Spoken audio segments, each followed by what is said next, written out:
مين فينا مش محتاس في ظل زحمة البرامج المتوفرة على ويندوز اليومين دول؟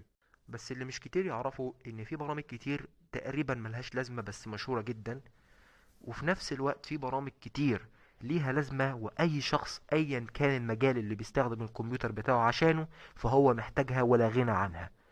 على سبيل المثال جايب لك النهارده 5 برامج اصبح لا غنى عنهم، بيسهلوا عليك 90% من الحاجات اللي بتعملها يوميا على البي سي. مش هيحس بقيمة الفيديو ده غير اللي بيقعد على البي سي كتير وبيستخدمه كجزء اساسي من حياته اليومية، سواء في الدراسة او في العمل او حتى في اللعب. قبل ما نبدأ ما تنساش تحط لايك وسبسكرايب وتشترك في القناة عشان يوصلك كل جديد اول باول، وما تنساش تشير الفيديو عشان يوصل لاكبر عدد من الناس. وبس كده، يلا بينا نبدأ. رجعت لكم مرة تانية سريعا كده، عايز أعرفك على البرامج اللي معانا النهاردة.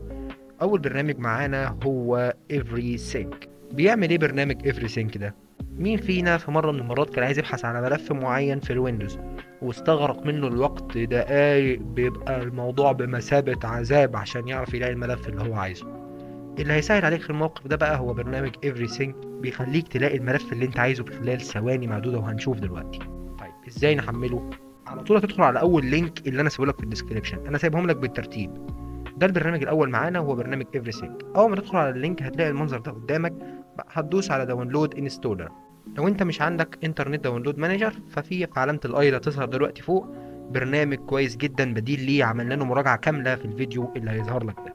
لو انت مش عندك فهو هيظهر لك التحميل هنا في الجزء ده كده، اما انا عشان عندي اي دي ام فهيظهر لي النافذه دي. هتدوس على بدء التحميل، هيبدا معاك التحميل. طبعا انا محمله قبل كده.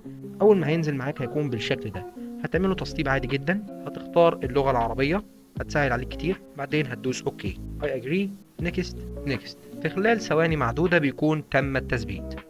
بتدوس فينيش. كده هو البرنامج اتسطب معاك خلاص، بيظهر لك ليه شورت كات، هيفتح معاك بالشكل ده. خلاص تقدر تحذف الانستولر بالشكل ده. خلاص في معاك الشورت كات ده. اول ما هتفتح البرنامج هيظهر معاك الواجهه البسيطه جدا دي. هعمل لو انت اختبار سريع كده للبرنامج عشان نشوف قد ايه هو هيسهل عليك الدنيا. هنجرب بقى عمليه البحث مع البرنامج دوت. الاول هنحط ملف مستخبي في حته بعيده جدا ونشوف قد ايه البحث بتاع الويندوز بطيء جدا وحاجه تعقد ويعني عذاب. هنحط ملف وهنخبيه في حته بعيده جدا. على سبيل المثال هحطه مثلا في المنطقه دي كده، منطقة مستخبية وبعيدة جدا، صعب جدا انك تلاقي ملف فيها. انت شايف العنوان بتاعه بعيد جدا ازاي. هنعمل نيو فولدر وعايزين نسميه اسم مميز بحيث ما يكونش فيه على الجهاز اي حاجة بنفس الاسم. مثلا هنسميه مثلا 3 ضاد، مثلا 4 ضاد كده، بحيث ان يكون مفيش اي ملف مشابه ليه عشان نسرع العملية. كده الملف بتاع 3 ضاد اتعمل اهو. هنرجع بقى ورا خالص. زي ما انت شايف هنبحث بقى على ال3 ضاد اللي احنا لسه عاملينه، وعايزك تتخيل مدى المعاناة اللي هنعانيها عشان نلاقي الملف، والوقت اللي هيستغرقه الويندوز معايا. 2000 years later. أخيرا بعد معاناة لقى الملف. طيب خلاص هنقفل القرف ده. هنيجي بقى للبرنامج بتاعنا ونبحث على الأربع ضاد. واحد اتنين تلاتة. في خلال ثواني معدودة جاب لي الملف، مفيش وقت. أنا أصلا ملحقتش أكتب غير 2 ضاد أصلا وجابهولي. أظن الفرق اللي أنا عايز أوضحه لك باين خلاص.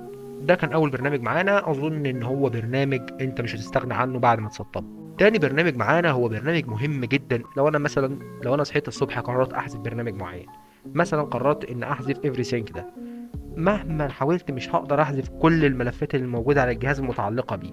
فالحل لدوت هو البرنامج التاني معانا، IO-Bit Uninstaller. طيب ازاي نحمله؟ هتخش على اللينك رقم 2 اللي انا سايبه لك في الوصف، هتدوس على فري داونلود. طبعا عشان أنا محمله قبل كده فعشان كده جاب لي النافذه. على طول هيجيب لك النافذه ديت. البرامج دي يا جماعه حجمها صغيره جدا، يعني اكبر برنامج فيهم 30 ميجا تقريبا زي ما انت شايف. هتعمل له بدء تحميل، بس انا محمله قبل كده. بعد ما ينزل هيظهر معاك بالشكل ده كده. على طول هتبدا تعمل له تسطيب عادي خالص. بعدين هتدوس على انستول، بعدين اكسبت اند انستول. سيبه يحمل بقى براحته. كده خلص تسطيب. على طول هتقفله، هتدوس على فينيش. هتلاقي ظهر معاك الشورت كات ديت. هتفتح البرنامج عادي جدا.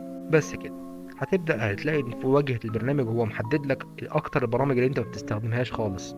يعني على سبيل المثال دي برامج فعلا انا ما بستخدمهاش بقالي فترة طويلة، فهو محددها لك. لو عوزت تحذفها بتدوس عليها كده، بعد كده ان انستول، بس انا هخليهم عادي. وده كان البرنامج التاني معانا. تقدر خلاص تحذف برضو الانستولر ده. نيجي للبرنامج التالت معانا وهو برنامج ديتو. برنامج ديتو ده استخدامه ببساطة هو انه بيخليك تقدر تشوف كل الحاجات اللي انت عملت لها كوبي قبل كده زي ما هنشوف دلوقتي. عشان تحمله هتدخل على الرابط اللي انا سيبه لك في الديسكريبشن، هيظهر معاك الواجهة دي، هتدوس على داونلود، هيبدأ معاك التحميل مباشرة زي ما انت شايف فوق كده اهو. ده لو انت مش عندك انترنت داونلود مانجر. اول ما ينزل هيكون معاك بالشكل ده، هتبدا تعمل له سيت اب عادي جدا. هو مش بيدعم العربي هنخليه على انجليش او ايا كانت اللغه اللي انت عايزها. بعدين هتدوس اوكي. كده هو اختار المكان اللي هيثبت فيه على قرص السي، هتدوس نيكست عادي جدا. طيب زي ما انت شايف البرنامج ما ظهرلوش اي حاجه. طيب هنعمل ايه في المشكله دي؟ هي مش مشكله ولا حاجه، هو حرفيا البرنامج باين تحت اهو. البرنامج ده يا جماعه هو مش برنامج بمعنى الكلمه، هو اداه صغيره كده. هنعمل له تجربه بسرعه كده. مثلا على سبيل المثال لو دخلنا على المتصفح وكتبنا مثلا يعني everything بالمنظر ده كده. طبعا ده بالمناسبه البرنامج يعني هتعمل له كنترول سي كده. انا نسخته، او ممكن ان انا مثلا اعمل له كوبي كده. انا نسخت دوت، دي من اخر الحاجات اللي انا نسختها. هنشوف كده الاداه هتظهر لي ايه. زي ما انت شايف ظهر لي اخر حاجه انا نسختها اللي هي everything. كمان تقدر تعمل سيرش بقى لو انت ناسخ حاجات كتيره يعني. يا جماعه انا بخلص بسرعه عشان مش عايز الفيديو يطول مني. نيجي للبرنامج الاخير معانا هو برنامج HW مونيتور. البرنامج ده استخدامه انك تراقب درجات حراره البروسيسور والجي بي يو اثناء عملهم. عشان تحمله تدخل على اللينك، بعدين هتدوس على سيت اب انجلش 32 and 64 فيرجن، هتدوس على داونلود ناو. اول ما ينزل هيظهر معاك بالشكل ده، هتبدا تسطبه عادي جدا. هيظهر معاك الشورت كات ديت زي ما انت شايف. ده شكل البرنامج.